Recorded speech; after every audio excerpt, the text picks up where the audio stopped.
நீங்க போய் சாமி பாக்குறதுங்கிறது ஒரு பக்கம் இருந்தா கூட எல்லாத்தையும் இது மாதிரி பரிச்சயமா பேசும்போது சொல்லுங்க. சாதாரணமா போரா பெருமாள் இது மாதிரி போனோம், நல்லா இருந்தது, உங்க சொந்தக்காரங்க அவன் நூற்று சொல்லுவான், இன்னொரு சொல்லுவான். நல்ல தகவல்களை நல்ல டிஸ்பிளே பண்ணா வெளியில சொல்லணும். செல்லு மூலியமா நிறைய விஷயங்கள் இது மாதிரி நல்ல தகவல் சொல்லலாம். சும்மா டான்ஸ் ஆடுறது அது இது அதெல்லாம் ரெண்டாவது. சாமி விஷயம் பகிர்ந்து கொள்ள வேண்டிய விஷயங்கள். எல்லாரும் எல்லா விஷயத்தையும் ஆட்டி ஓஞ்சி கிஞ்சி எல்லாம் பண்ணிட்டு கடைசியில வந்து சாமிகிட்ட முடிவாங்க. சாமி அதை ஆரம்பத்துல இந்த விஷயத்தெல்லாம் சொல்றோம். இந்த மாதிரி இது பண்ணணும்.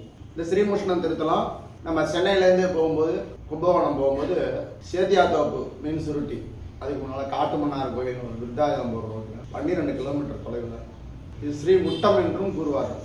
இது மகாவிஷ்ணு வந்து சாலக்கிரமமாக இருக்கிறார் என்று சொல்லுகிறார்கள். மிகவும் தொன்மையான திருத்தலம், 10ஆம் நூற்றாண்டு திருத்தலமாக வழங்கப்படுகிறது. முகமதியர்களுக்கும் இந்துக்களுக்கும் தொடர்பு உண்டான திருத்தலமாகவும் இது கூறப்படுகிறது. இந்த ஆலயம் காலை 6 மணி முதல் மதியம் 12 மணி வரையும், மாலை 4 மணி முதல் 8:30 மணி வரையும் திறந்து. 5 மணிக்கு சிதம்பரத்தில் நீங்க ஒரு ரூம் எடுத்து தங்குறீங்கன்னா இந்த பக்கத்துல சுத்தி எல்லாரும் சிதம்பரம் நடராஜர் கோயில் அது அதெல்லாம் பார்த்துட்டு பக்கத்திலே கங்கை கொண்ட சோழபுரம், இந்த பக்கம் திரும்பினீங்கன்னா ஸ்ரீமுஷ்ணம், எல்லாம் இந்த சிதம்பரத்தை ஒட்டி நிறைய கோயில். திருக்கடையூர் இந்த பக்கம், சீர்காழி, ஆக்கூர் முக்குட்டுன்னு சொல்லுவாங்க, அங்க போகலாம். சிதம்பரத்தில் ஒரு ரூம் எடுத்து தங்கிட்டு அங்கேருந்து நீங்க இந்த கோயிலெல்லாம் போகலாம். ஏன்னா 6லேருந்து 12 மணி வரையும் இருக்கு, சாயங்காலம் 4லேருந்து 8:30 மணி வரைக்கும். காலம்புறம் வந்து சாப்பிடாம வெறும் வயிற்றுல இந்த மாதிரி புராதான தலங்கள் எல்லாம் போய் பார்க்கறது தான் புண்ணியம். சும்மா வயற்பட சாப்பிட்டு அங்கே போய் கோயில் தான், அது மனசுக்கு உடன்பாடாக இல்லை. நீங்க வெறும் வயத்தோட போய் சாதாரணமா சுவாமியை பார்க்கணும். மார்கழி மாதத்தில் பெருமாள் இன்னும் ஜீவிதமாக இருப்பார், போய் பார்த்தீங்கன்னா இன்னும் நல்லா இருக்கும். செவி மடுத்து இதெல்லாம் கேட்டு தயவு செய்து இதெல்லாம் பண்ணுங்க.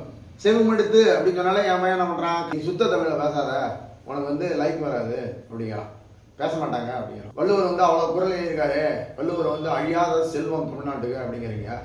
இப்ப இருக்கிற பசங்க கூட, சில குட்டி பசங்க கூட திருக்குறளை ஒரு குழந்தை வந்து என்ன பண்ணிருக்கு, இன்னா செய்தாரை ஒருத்தல அப்படிங்கிற குரலை வந்து தலைகழ சொல்லியிருக்கு. அந்த குரல் கொஞ்சம் கஷ்டம், அந்த குரலை வந்து தலைகழ சொல்லியிருக்கு. எதுக்கு சொல்றேன்னா, நல்லதும் இருக்கு, நல்லதை வந்து ரொம்ப தேட வேண்டியிருக்கு. செல்லுல கெட்டதெல்லாம் ஜிங்குன்னு வருது உடனே. அதனால இந்த மாதிரி விஷயத்தெல்லாம் கேதர் பண்ணி ரொம்ப கஷ்டப்பட்டு நிறைய கதை இருக்கு. இதுல சொல்ல போனா கதை நிறைய இருக்கு. பூரா பெருமாள்ங்கிற இதை வந்து சொல்லி பாத்தீங்கன்னா கதை நிறைய இருக்கு. ஆனா தேடி இதை கொஞ்சம் ஓரளவுக்கு எது மிக முக்கியமோ அதை மட்டும் சொல்லியிருக்கோம்.